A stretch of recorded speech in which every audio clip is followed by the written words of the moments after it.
vous invite à la découverte de mes créations sur le thème des mythologies. Voilà, donc j'ai découvert les mythologies au lycée déjà, dans un cours d'histoire, et ça m'a absolument enchantée. Et puis après, ça s'est poursuivi avec la découverte du monde des psychologies des profondeurs de Jung. Et j'ai travaillé beaucoup en images autour du mythe. Et c'est quelque chose qui inspire aussi mon métier de thérapeute. Mais là, au point de vue créatif, voilà, il y a ici une gravure qui est une gravure sur la pierre et le mythe de Sisyphe, qui est quelque chose qui nous parle. C'est pas quelque chose d'ancien comme on le croit. C'est l'éternel recommencement de quelque chose qui n'aboutit jamais. Je crois que parfois on peut être prisonnier de ce mythe. Et ici, c'est une gravure également, j'en ai réalisé beaucoup sur ce thème, d'Eurydice. On peut voir un grand trou, un trou noir, un trou du néant. En fait, Eurydice est une jeune femme qui, au tout début de sa vie de jeune femme, est promue à un grand bonheur amoureux.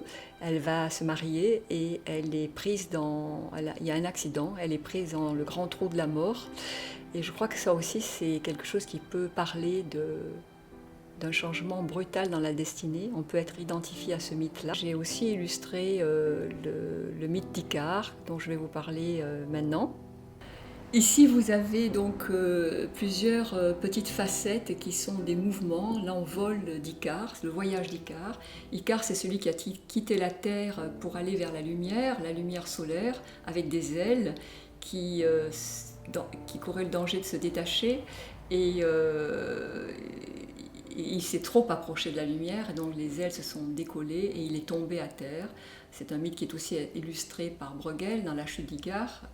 Mais ça incarne la force qui est en nous lorsque nous avons un rêve, nous voulons dépasser nos limites. Alors jusqu'à quel point on peut aller pour dépasser ses limites et jusqu'à quel point on peut rester pour tenir compte de la réalité. C'est tout un enjeu, c'est aussi des forces archétypales qui sont à l'intérieur de ce mythe et qui nous parlent aujourd'hui parce qu'elles sont universelles. J'ai été intéressée aussi par créer des passerelles entre l'écriture et l'image, le texte et l'illustration. Ce livre, La lettre de Pénélope, que voici, et qui reprend donc en illustration des sortes d'arrêts sur image de la lettre que j'ai écrite. Et cette lettre que j'ai écrite, je crois qu'elle figure derrière moi. Elle mesure 2 mètres de hauteur et 1 mètre de largeur. Et elle est faite d'un texte poétique qui se trouve. Et dans le livre, il y a 25 ouvrages de tête.